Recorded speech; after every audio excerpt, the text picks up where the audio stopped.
There are places in this world that carry the scent of memory soft, faint, but unforgettable. For Ethan, it was the small wooden porch at the end of Maple Street, where two rocking chairs had stood for decades. One always seemed to be waiting for someone. Ethan was only 11 when he first noticed the old man sitting there. His name was Thomas, a quiet man with silver hair and deep, distant eyes. Every afternoon, he'd rock slowly in his chair, gazing into the horizon as if expecting someone to walk down that road. But no one ever did. At first, Ethan thought Thomas was just another lonely old man in the neighborhood. But there was something different about him, something in the way he stared at the sunset, not with boredom, but with a kind of devotion, a ritual, a promise. One rainy afternoon, Ethan finally asked, "Who are you waiting for, sir?" Thomas looked at him, surprised. Then he smiled, a sad, tired smile. "My son," he replied. "I've been waiting for him for a very long time." From that day on, Ethan came to visit more often. Something in those words had stirred something. In him, curiosity, empathy, maybe even hope. This is the story of how an unexpected friendship between a boy and an old man turned into a lifelong promise. A story about grief, love, and the strength it takes to keep waiting even when all signs say you shouldn't. A story about a porch, two chairs, and the unspoken power of keeping someone's memory alive. Asterisk, when Ethan's family moved to the small town of Greystone, he wasn't thrilled. He had to leave behind his old school, his group of friends, and the apartment that overlooked the city skyline. In exchange, he got a sleepy neighborhood, silent evenings, and endless fields of maple trees. It was during one of those long, boring afternoons that Ethan first noticed the old man sitting on a porch across the street. The house was modesties. White paint chipped in corners, the flower beds overgrown, but on the front porch stood two wooden rocking chairs. Only one was ever occupied. The man sat there every day at almost the same time, 4:30 p.m., like clockwork. He never read a book, never looked at a phone, never called out to anyone. He simply sat, one hand on the armrest, rocking gently, eyes fixed on the road ahead. Ethan, curious by nature, began observing him from behind the curtains. Days turned into weeks, and the scene never changed. One chair, one man, and a silence. That felt heavy. Why does he sit there all alone? Ethan once asked his mom. She replied gently, "That's Mr. Thomas. He's been waiting for someone for many years." "Who?" She paused. "His son." Ethan didn't ask more, but something about that answer stuck with him. Waiting for someone? For years. The next day, Ethan crossed the street. The porch creaked under his sneakers as he approached. Mr. Thomas turned slowly, his eyes narrowing at the sunlight behind the boy. "Hi," Ethan said awkwardly. "I'm Ethan. I live over there." Thomas nodded once. "Hello, mind if I sit?" The old man looked at the empty chair beside him. After a long pause, he said, "It's not mine to offer, but you can sit for a bit." Ethan sat. The chair rocked gently beneath him. He expected the man to talk, to share stories like the grandpa's on TV, but Thomas just looked ahead, hands folded, quiet. After 10 minutes, Ethan got up and said, "Okay, see you tomorrow." Thomas didn't answer. But the next day, Ethan returned on again, the next. He brought cocoa, cookies, sometimes comic books, though Thomas never seemed interested. But he never asked Ethan to leave either. One afternoon, as they sat in the cool breeze, Ethan asked softly, "Did he promise to come back?" Thomas blinked. "Who? Your son?" A long silence. "Yes," Thomas said finally. "He did." Was the first time Ethan saw the old man's hands tremble slightly. Not from cold, but from something deeper. Over time, Ethan stopped expecting stories. He understood that the porch wasn't a place for talk, it was a place of remembering, of holding on to something too sacred to say aloud. Still, every day, Ethan showed up. And though few words were exchanged, a bond quietly grew, woven not by conversation, but by presence. The boy who once resented moving to Greystone had found something unexpected, a reason to care about a rocking chair, an empty seat, and a man who had forgotten how to stop waiting. Asterisk, Ethan's visits became routine. School ended at 3:45. By 4:15. He was already crossing the street with 2 mugs of hot cocoa, one for him, one for Mr. Thomas. Even if the old man rarely drank it, Ethan still brought it. There was something unspoken between them, something that made Ethan feel that showing up mattered more than talking. One crisp October afternoon, Ethan brought a photo album. He opened it on his lap and began pointing out pictures of his family, his mom when she was young, his dad in a silly Halloween costume, their dog with a birthday hat. Mr. Thomas glanced occasionally, but said nothing. "Do you have photos?" Ethan asked. Thomas looked away, then inside the house. Slips parted, then closed again. "I used to," he said. "Most of them are packed away now." "Why?" He didn't answer. Ethan didn't push. But something in Thomas's eyes made. Ethan realized this wasn't just sadness, it was a wound still healing, or perhaps one that never had. Later that week, Ethan found a small package on the porch. It was wrapped in brown paper, tied with twine, and had his name written in neat, shaky handwriting. To Ethan. Inside was a single photograph, black and white, slightly yellowed. A young boy, no older than Ethan, stood next to a man with strong arms and soft eyes. On the back, it read, "Benjamin, age 10. Ethan stared at the photo for a long time. That night, he asked his mom about Mr. Thomas's son. "He was in the army," she said quietly, "went to war overseas." The last letter they got was nearly 20 years ago. What happened? No one knows.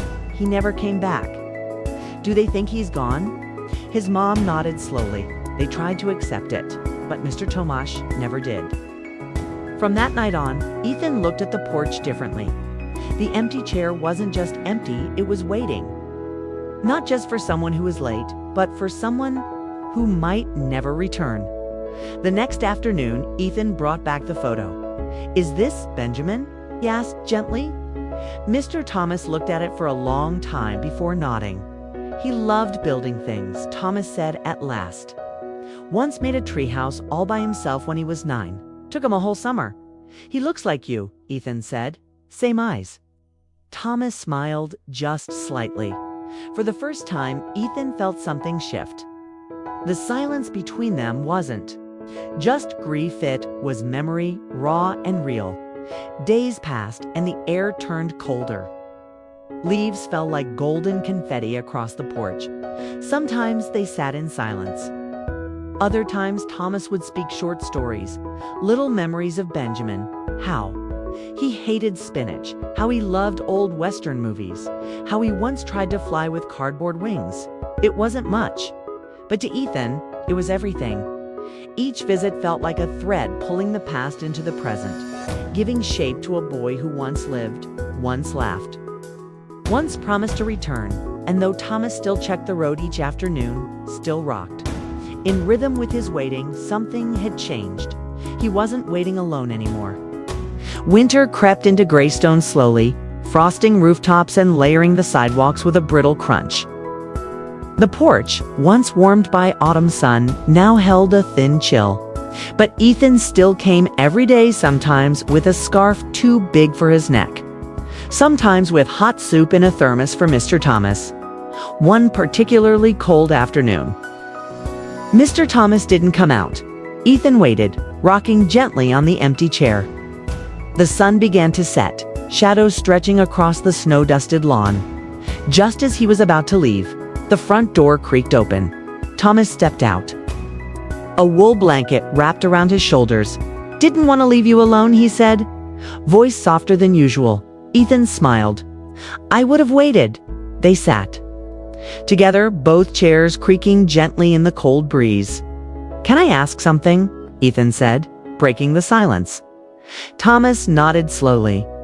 "Did Benjamin know you were waiting for him?" Thomas didn't respond right away. His breath clouded in the air like fading ghosts.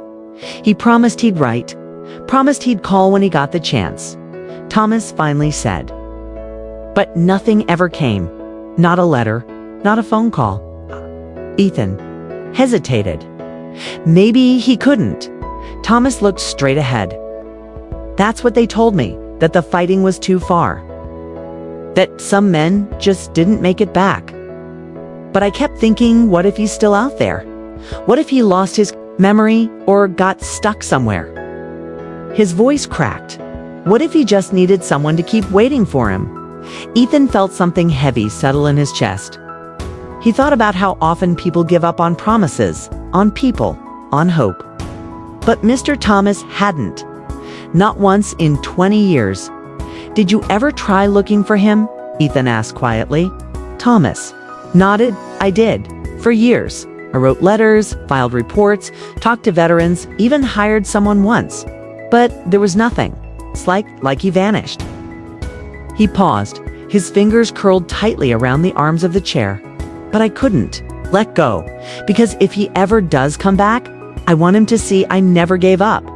I want him to find me exactly where he left me, on this porch, on this chair. Ethan was silent. The street lights flickered on, casting a pale orange glow across the neighborhood. The wind howled softly through the trees, like whispers of those who'd come and gone. After that day, Ethan started helping around the house. He raked leaves, shoveled snow, and even fixed the creaky gate. Mr. Thomas didn't ask, but never stopped him either. One afternoon, while dusting the living room, Ethan found a small box tucked beneath the old record player. Inside were a few crumpled envelopes, aged and brittle. Are these? Ethan began. Thomas walked over, took the box, and sat down slowly. They were letters I wrote to him, he said. Every year on his birthday. Didn't know where to want. Send them, so I kept them. He pulled out one, the ink faded but still legible. Dear Benjamin, it began, today you would have turned 31. Ethan listened as Thomas read bits and pieces aloud, words full of longing. Of memories. Shared in dreams imagined. It helped, Thomas whispered. Writing them? It made me feel like he could still hear me. That night, Ethan asked his mom if they could try searching Egg online. Through veterans forums, social media, anything. His mom hesitated, then agreed. Together, they created a post. It included Benjamin's name, the last known base he was stationed at, a scanned photo from the album, and a simple message. A father has been waiting on his porch for 20 years. If anyone knows Benjamin Thomas, please help us bring him home. They didn't expect much. The internet was big, and 20 years was a long time. But sometimes hope has its own way of finding a path. Asterisk. The post Ethan and his mother wrote didn't feel like much at first. It's just a small ripple in an ocean of stories, memories, and forgotten faces. They shared it on a few online veteran forums and local Facebook groups. Ethan added a note. This man waits every day. If you know someone who served with Benjamin Thomas, please help. The first few days were quiet, a handful of comments. Mostly kind strangers offering prayers, some asking for more details, others tagging friends. Ethan didn't expect much. Mr. Thomas didn't even know they were searching. But on the 5th day, everything changed. A woman named Karen, whose brother had served in the same battalion as Benjamin, messaged. I remember that name. My brother used to write about a Ben Thomas. Let me dig through his things. Ethan's heart pounded. He showed the message to his mom, who nodded, cautiously hopeful. 2 days later, another message came in. Found a letter from my brother, dated 2004. Mentions Ben Thomas getting injured but surviving. He was transported to a hospital in Germany. Ethan froze. That was 2 years after Benjamin had supposedly gone missing. He ran to Mr. Thomas's porch, clutching his phone, unsure of how to begin. Mr. Thomas, he said breathlessly. Someone remembers Benjamin. He may have survived longer than they said. Thomas looked at Ethan for a long time, expression unreadable. Are you sure? I don't know yet, but we're still looking. We're not giving up. For the first time in months, Thomas reached over and rested a hand gently on Ethan's shoulder. He didn't speak, but the look in his eyes said everything. Thank you for not letting me do this alone. From that point on, their search widened. More people reshared the post. A local journalist contacted them after seeing it and offered to write an article. Soon, a regional news station picked up the story with the headline, "The Man Who Waits, a Father's 20-Year Vigil." It showed footage of Mr. Thomas sitting on his porch, Ethan by his side, 2 chairs. Side by side, one full, one empty. Emails poured in. Messages from former soldiers, military nurses, and volunteers who had worked in overseas hospitals. Many remembered bits and pieces. A quiet young man who liked drawing, who always carried a photo of his dad. One message stood out. It came from a man named Marcus, who had served with Benjamin in Iraq. "I remember, Ben." It read, "We lost touch after Germany. But he wasn't the same after the blast. Said he didn't want to go home until he could face his father as the son he used to be. I tried reaching out years ago, but never found him." Ethan and his mother sent Marcus a list of photos, hoping he could confirm Benjamin's identity. Hours later, he replied, "That's him." No doubt about it. It was the first solid confirmation they had in 20 years. With that information, they filed a new inquiry with the military's Missing Persons Unit. Things moved slowly, paperwork, approvals, waiting. Meanwhile, Mr. Thomas kept sitting on the porch stop, but now, his eyes didn't just watch the road, they watched Ethan. Watched the world move again around him. The porch, once a place of stillness, had become a place of motion, of change. One snowy evening, as the wind howled outside, Mr. Thomas handed Ethan a worn notebook. "I started this after the second year he was gone," he said. "Every day, I wrote a sentence. Just one. Some are memories, others are hopes." Ethan opened to a random page. Today, I imagined him walking up the steps and saying, "Sorry I'm late, Dad." Another page read, "I'm still here, just in case." Ethan's throat tightened. They were more than just sentences. They were lifelines cast into the unknown, hoping someone somewhere might catch hold. Hope, once silent and still, was now roaring in whispers across the internet, through letters, and between hearts. And somewhere, out there, a man named Benjamin, if he was still alive, might finally hear the echo of a promise never forgotten. The week before Christmas, the town of Greystone looked like a snow globe, white rooftops, glittering lights and laughter echoing from houses wrapped in garlands. Yet, on the porch of the small blue house, Mr. Thomas sat quietly, as he always did. But now, there was something different in the air. Not just the scent of pine or the warmth of cocoa movement, anticipation. The kind that makes your heart race, even when nothing is certain yet. Ethan hadn't stopped searching, neither had his mother. They spent hours every night sorting through tips, emails, and messages from strangers. Some led nowhere, but some felt like threads connecting a tapestry they couldn't yet see.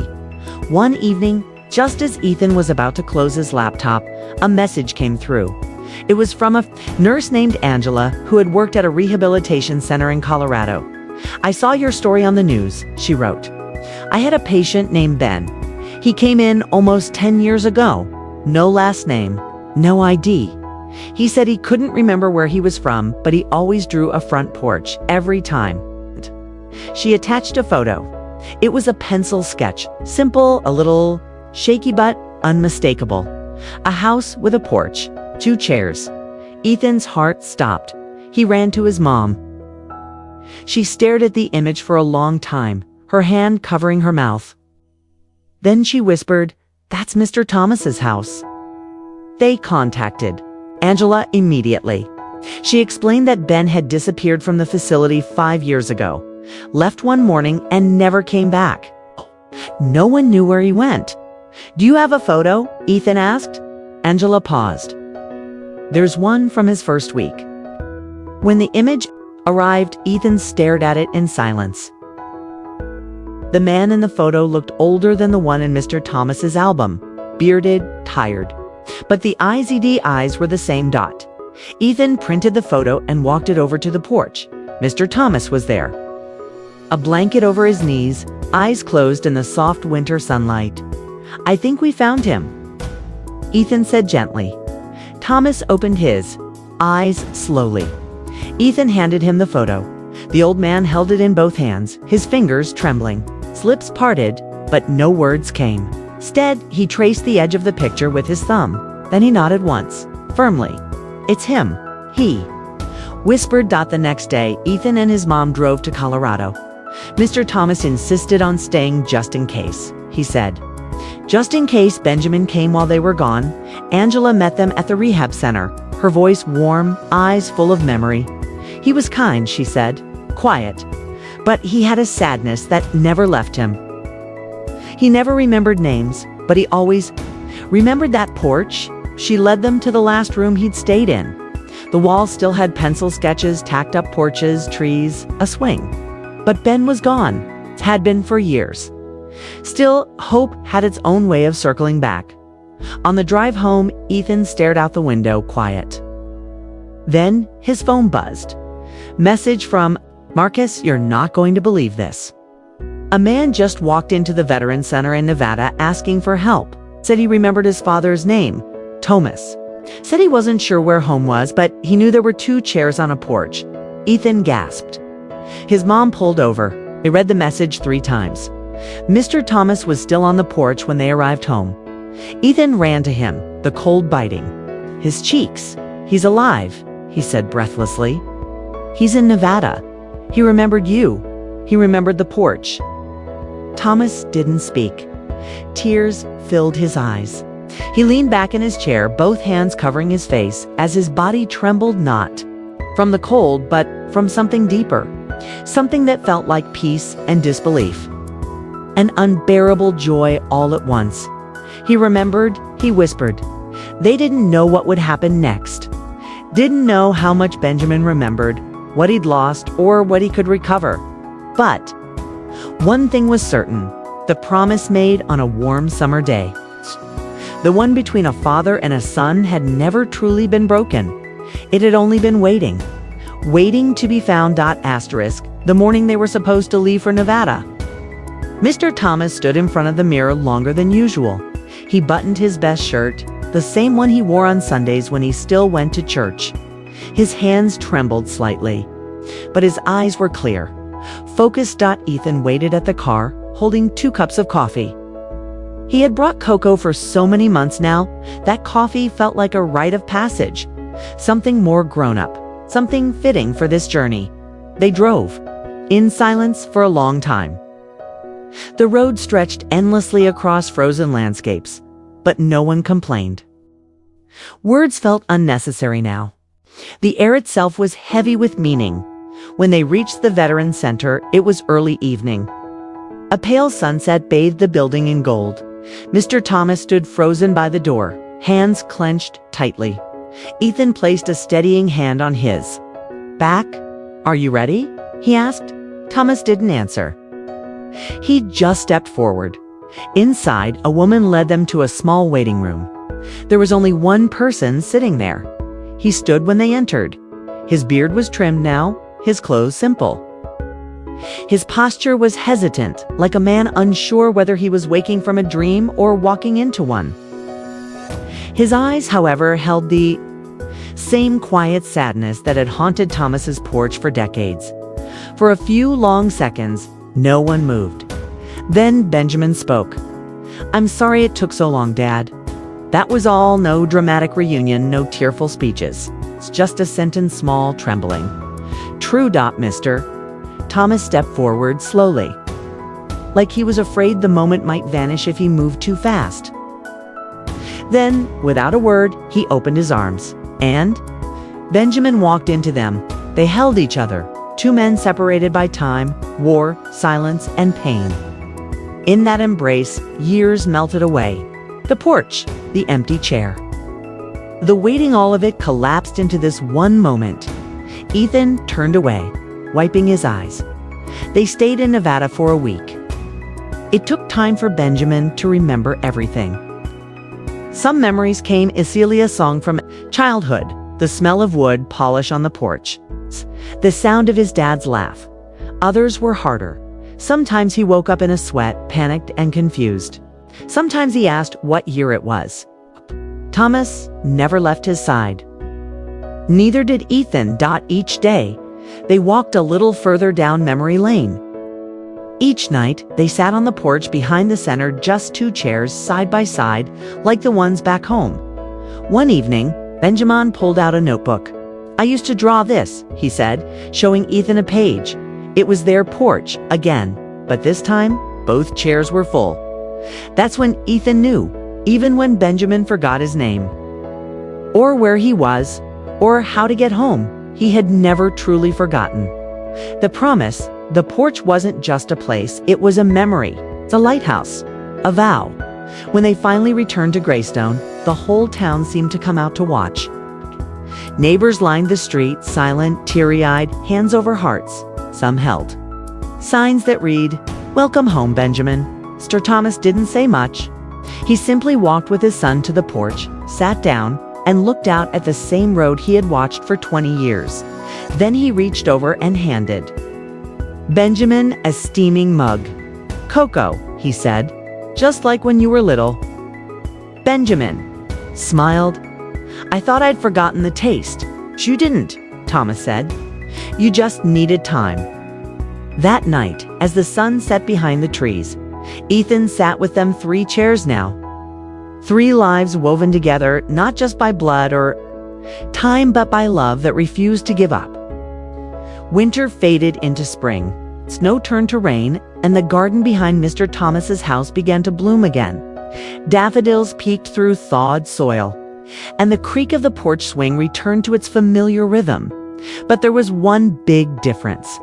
Now, the porch was never empty. Every morning, Benjamin sat outside, sometimes with his father, sometimes alone, sketching in a notebook, sipping coffee, and watching the neighborhood wake up. At first, people walked by slowly, unsure what to say, but over time, smiles returned. So did conversations. Ethan came by nearly every day, bringing cocoa cookies and endless questions. "Do you remember the treehouse you built? Did you really try to fly with cardboard wings? Were you scared when you left?" Benjamin answered what he could. Sometimes his stories trailed off into silence. Other times, they poured out like rivers long dammed up. One sunny afternoon, Ethan arrived with a hammer and a determined look on his face. "I want to rebuild the treehouse," he said. "The one you made when you were 9. Benjamin laughed. "You don't even have a tree." Ethan pointed toward the old oak in Mr. Thomas's backyard. "It's not as tall," he said, "but it's still strong." So they began. Mr. Thomas watched from the porch as Benjamin taught Ethan how to measure beams, how to hold a drill, how to balance weight on uneven branches. His voice was patient even when Ethan made mistakes. "You're a good teacher," Mr. Thomas said one day as he handed them lemonade. "I had a good one," Benjamin replied. By the end of spring, the treehouse was done. It wasn't fancy, just a small wooden platform with a slanted roof and a rope ladder. But it stood tall, proud, and full of laughter. Ethan painted a sign and nailed it over the doorway. It read, "Benjamin's Promise." Mr. Thomas teared up when he saw it. One evening, as fireflies danced in the yard, Benjamin and his father sat quietly on the porch. The town was peaceful. Crickets sang, and the scent of blooming lilacs filled the air. "Do you ever think about the time we lost?" Benjamin asked softly. Thomas looked at him for a long time. "I used to," he said. "Used to think about every minute, every year. Wondered where you were, if you were cold, if you were hungry, if you were alive." Benjamin lowered his eyes. "I'm sorry." Thomas shook his head gently. "You don't have to be. You came back. It's all that matters now." They fell into silence, watching the stars blink awake above them. "I don't remember everything," Benjamin admitted. "But I remember this porch. I remember your voice. I remember the promise." Thomas smiled. "Me too." A few days later, Ethan asked if they could celebrate Benjamin's birthday. "But I don't even remember when it is." Benjamin chuckled. "Doesn't matter," Ethan said. "We'll pick one, the day you came back." So they did. The porch was decorated with fairy lights, candles, and a small banner that read, "Welcome home, Benjamin." Neighbors brought food. Someone played guitar. Kids ran around the yard. Benjamin laughed more than he had in years. And when the sun went down, Mr. Thomas made a toast. "To my son," he said, voice trembling. "To the boy who left, the man who returned, and the promise that brought us both home." Glasses clinked. Laughter echoed into the night. The porch, once a symbol of waiting, had become a symbol of home, of healing, and of love that refused to give up even when years tried to erase it. Asterisk sometimes? The most powerful promises are the ones we whisper in quiet moments, the ones made not with grand gestures, but with a look, a word, a seat left empty. For over 20 years, Mr. Thomas kept his promise. He waited, not with anger, not with blame, but with love. Every morning on that porch, he carried hope like a lantern in the dark. And even when everyone else moved on, he held on to a memory, a belief, a silent vow. Benjamin's journey was one of pain, of loss, of wandering. But somewhere, deep inside, something anchored him. Something kept him drawing the same porch again and again. He didn't remember the street name or the town or even his own last name, but he remembered the porch. He remembered the promise. Because home isn't always a place. Sometimes it's a person. Sometimes it's the way the wind moves through, the trees, or the warmth of a voice you haven't heard in years. Sometimes home is a cup of cocoa, placed quietly beside you on a cold morning, by the father who never stopped believing. This story reminds us that love, in its purest form, waits. It doesn't demand answers. It doesn't need perfection. Simply shows up day after day, just in case the person you love might find their way back. And when they do, love opens its arms. It's no questions asked. So wherever you are right now, whether you're the one waiting or the one trying to find your way home, know this: it's never too late. Not for healing, not for hope, not for love. Because sometimes, even after all the years, even after all the silence, the porch light is still on. If this story touched your heart, it reminded you of someone you love, or someone you're still waiting for, please take a moment to like this video. Share it with someone who needs hope, and subscribe to our channel for more real, unforgettable moments like this. Every like, every share helps us keep telling stories that matter, stories about family, love, healing, and the silent strength of the human heart. Thank you for being here. Thank you for believing in the power of real stories.